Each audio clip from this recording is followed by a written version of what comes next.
this video, we're going to discuss the concepts of absolute and comparative advantage and how comparative advantage determines the pattern of trade and specialization. Okay. So we already showed how we can use supply and demand analysis to show gains from trade, and we'll be able to do that alternatively here in this model using a production possibilities frontier.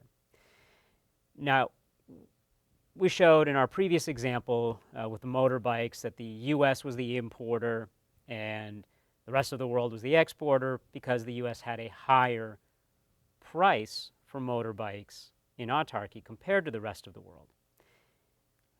But the question is, well, where does that difference come from? Okay? And so the basic Ricardian model gives us one answer for what would determine that pattern. Right? So for the sake of the example we did in the previous two videos, we just assumed that the rest of the world had the comparative advantage in motorbikes. Right? Implicit in that, really what we were saying is that the rest of the world was relatively more productive in producing motorbikes. And so that's what we're going to show here. And of course, we follow our textbook in the classic example of cloth and wheat production. What we have here is what we would refer to as unit labor requirements. Right? So what we have is the number of hours of labor needed to make 1 unit of cloth. Let's say it's a yard of cloth, and 1 unit, say a bushel of wheat. Right? So in the US, you'd need 4 hours of labor to make 1 yard of cloth, and you would need 2 hours of labor to make 1 unit of wheat, right? 1 bushel of wheat. The rest of the world only needs 1 hour of labor to produce a yard of cloth, but it needs 2.5 hours of labor to make a bushel of wheat. So the first thing that we want to look at here is what we call absolute advantage. Okay? And absolute advantage is determined simply by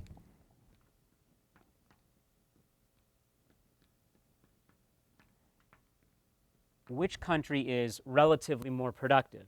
Okay? Or in other words, which country requires fewer resources to produce a given product. Right? And so you can see that here. Well, the US needs a lot more labor to make a yard of cloth than the rest of the world. So that means that the rest of the world has the absolute advantage in cloth. Conversely, the US only needs 2 hours of labor to make a bushel of wheat, whereas the rest of the world needs 2.5 hours of labor to make the same amount of wheat. So the US has the absolute advantage in wheat production. Now, another way to see this is instead of talking about unit labor requirements, right, the amount of labor needed to produce 1 yard of cloth or 1 bushel of wheat, we can invert that and talk about labor productivity, right? How much cloth do I get for each additional hour of labor? To help us see that, I think what's useful here is to say, well, to understand what is this for, right? Well, it is the additional labor, right? The change in labor needed to get an additional unit, right? To increase that quantity of cloth by 1, right? So really what we're saying is you increase labor by 4 hours to get one more yard of cloth, right? And that's the same for both countries. Likewise here, right? This is the change in the amount of labor needed to get 1 more bushel of wheat. Okay? Well, if you think back to how we define marginal productivity, right, and think back to your principles of microeconomics course, right, marginal productivity is the inverse of that. It is the change in the quantity produced over the change in the amount of the input, in this case, labor, as the only input we have in this simple Ricardian model. So we can rewrite all of this information, instead of these unit labor requirements, we can write this as, right, the quantity, right, per unit of labor, right? So what we're looking at here is instead of how much, instead of how much labor you need to make 1 yard of cloth, it is how many yards of cloth am I getting per additional hour of labor, and how many bushels of wheat do I get with 1 hour of labor? And again, US and rest of the world.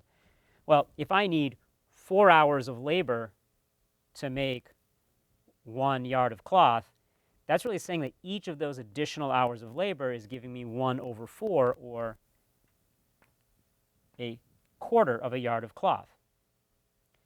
Likewise, if I need 2 hours of labor to produce 1 bushel of wheat, really what I'm saying here is that I'm getting half a bushel of wheat per additional hour of labor.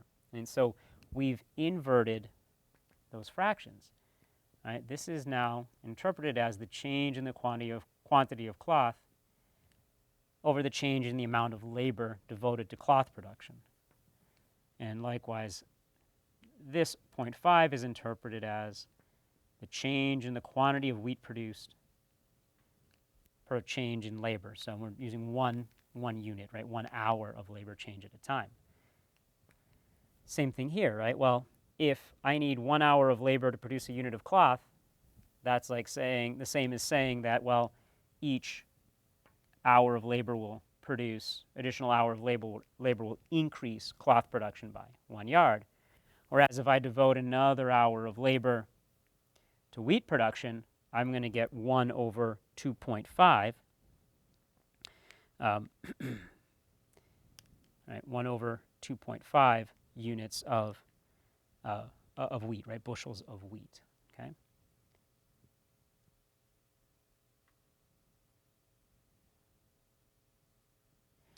Or 0.4. So again, we can see absolute advantage the same way here, right? So you can see it in the first example where we're looking at the labor requirements, the unit input requirements. We look to see, well, which country has a lower input requirement to produce the good. That tells you where the absolute advantage lies. Here, what you're looking for is the higher productivity, right? The rest of the world, right, 1 hour of labor can produce a whole yard of cloth, whereas in the US, you can only make a quarter of a yard of cloth with an hour of labor. So again, absolute advantage in cloth productions with rest of the world. Conversely, the US has absolute advantage in wheat production. Okay? So really, that's what we're talking about here is which country is more productive at producing each good. Absolute advantage does not determine the pattern of trade. That's determined by comparative advantage. Okay? And in order to see that, it helps to think about what these trade-offs really mean for us. And to see that, one way that's helpful is to think about relative prices. And so in order to think about relative prices, it helps to, I think it's more intuitive when you're using the information displayed this way as the unit labor requirements. So imagine you have laborers freely mobile. That means workers can move between cloth and wheat production without losing anything, okay? There's no loss of skills or productivity for workers, right, as they move from one to the other, and we're treating labor as homogeneous. I mean, the workers are all identical, okay? Simplifying assumptions just to help us illustrate what's going on here. Well, you imagine, right, if workers can move freely between cloth and wheat production, that means that the wage has to be equal across the two sectors. So how much does it cost to produce a yard of cloth in the US? Well, in order to produce 1 more yard of cloth, I need 4 hours of labor, and for each hour, I'm going to pay whatever that going wage is in the US. If I want to make a bushel of wheat, or an additional bushel of wheat, I'm going to have to take 2 hours of labor and pay that wage. Right? So the cost to the producers, again, this is a simplified model. The only input is labor. Right? So the cost of making another yard of cloth is 4 hours of labor times the wage. Right? So 4 times the wage. The cost of making another bushel of wheat in the US is the wage paid times the 2 hours needed. That gives you a ratio of 2 to 1. How do you interpret that 2 to 1? Well, that is the price in the US. That is the price of cloth over the price of wheat. And you need twice as much labor to make a yard of cloth as you do a bushel of wheat. So that means that cloth is going to have to be twice as expensive. Likewise, in rest of the world, you need 1 hour of labor to make a yard of cloth, and that's going to, you're going to pay that worker for that hour the wage in the rest of the world. But you need 2.5 hours of labor to make a bushel of wheat. So what is that ratio? That's 1 over 2.5, or you can think of this as 0.4 is the relative price of cloth in the rest of the world. Okay. So who has the higher cost of producing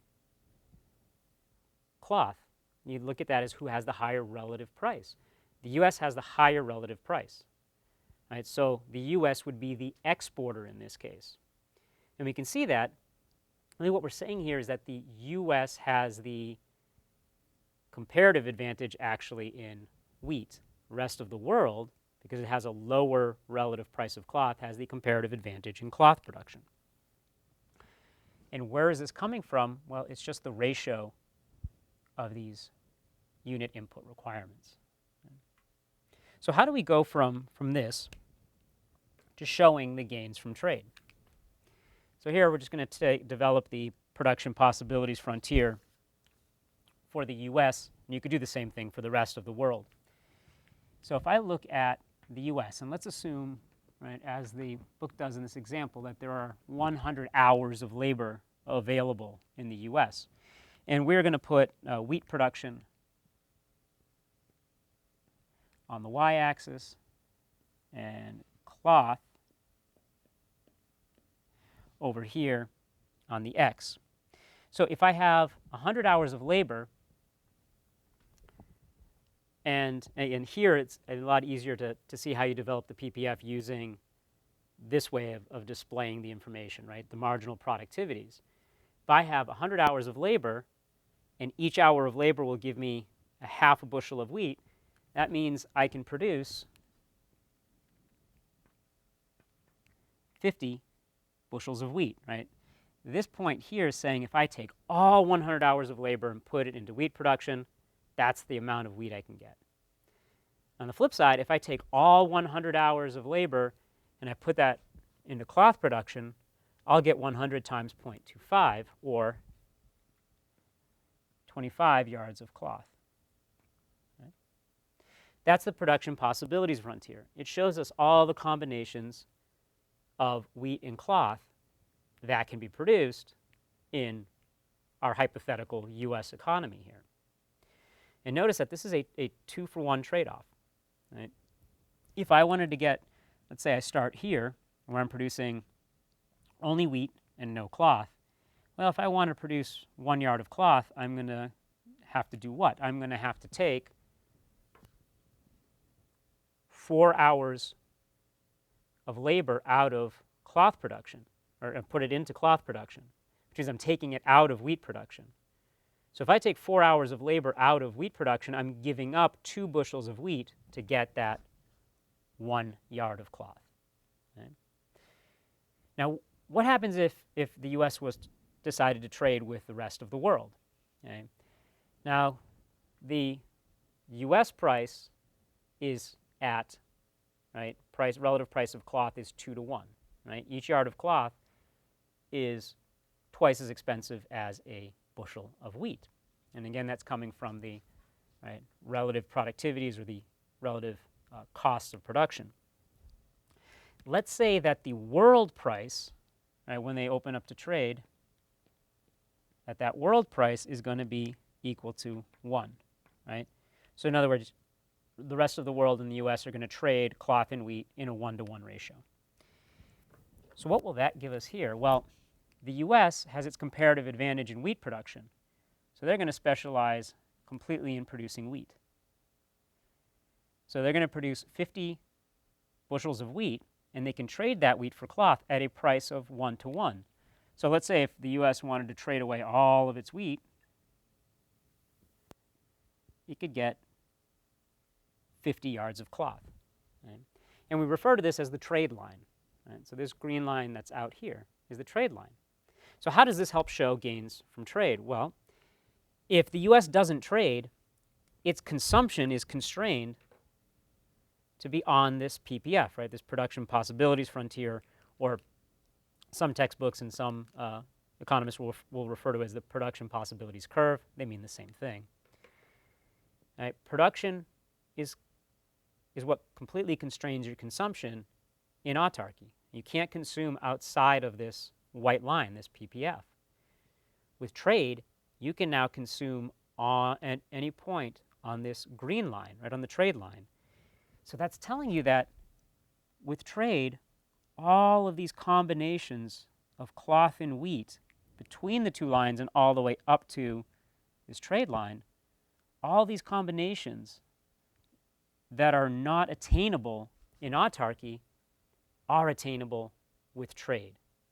So just as we showed gains from trade using supply and demand analysis in the previous video, here we can show it in terms of how a society's total consumption, and this in a too good example, can increase with trade.